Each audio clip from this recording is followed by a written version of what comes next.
വീണ്ടും ഒരു കാട്ടാന വാർത്തയിലേക്കാണ് കടക്കുന്നത്. ഇടുക്കി മറയൂർ ചിന്നാറിൽ ആംബുലൻസിന് നേരെ പാഞ്ഞെടുത്ത് കാട്ടാന രോഗിയെ ഉദുമൽപേട്ടയിലെ ആശുപത്രിയിലേക്ക് പ്രവേശിപ്പിച്ച ശേഷം തിരിച്ചു വരുന്നതിനിടയിലാണ് ഈ സംഭവമുണ്ടായത്. ആംബുലൻസ് ഹോൺ മുഴക്കിയതിനെ തുടർന്ന് കാട്ടാന വനത്തിലേക്ക് മടങ്ങി.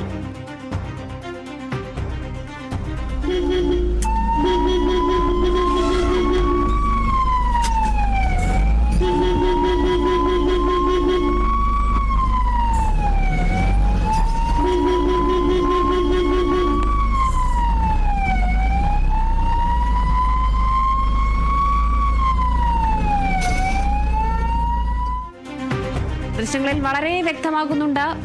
വളരെ ശക്തിയോടെ വേഗതയിൽ പാഞ്ഞെടുക്കുകയാണ് ആംബുലൻസിന് നേരെ കാട്ടാന. എന്തായാലും ആംബുലൻസ് ഹോൺ അടിച്ചതിനെ തുടർന്ന്, ശബ്ദം മുഴക്കിയതിനെ തുടർന്ന് കാട്ടാന പുറകോട്ട് പോകുന്നത് ദൃശ്യത്തിൽ കാണാൻ കഴിയുന്നുണ്ട്. ഇടുക്കി മറയൂർ ചിന്നാറിൽ ആംബുലൻസിന് നേരെ പാഞ്ഞെടുക്കുന്ന കാട്ടാനയുടെ ദൃശ്യങ്ങളാണ് ഇപ്പോൾ പ്രേക്ഷകർ കാണുന്നത്. രോഗിയെ ഉദുമൽപേട്ടയിലെ ആശുപത്രിയിൽ പ്രവേശിപ്പിച്ച ശേഷം ആംബുലൻസ് തിരികെ വരുന്നതിനിടയിലാണ് ഈ ഒരു സംഭവം ഉണ്ടായിരിക്കുന്നത്. ആംബുലൻസ് ഹോൺ മുഴക്കിയതിനെ തുടർന്ന് ഉൾവനത്തിലേക്ക് കാട്ടാന മടങ്ങി.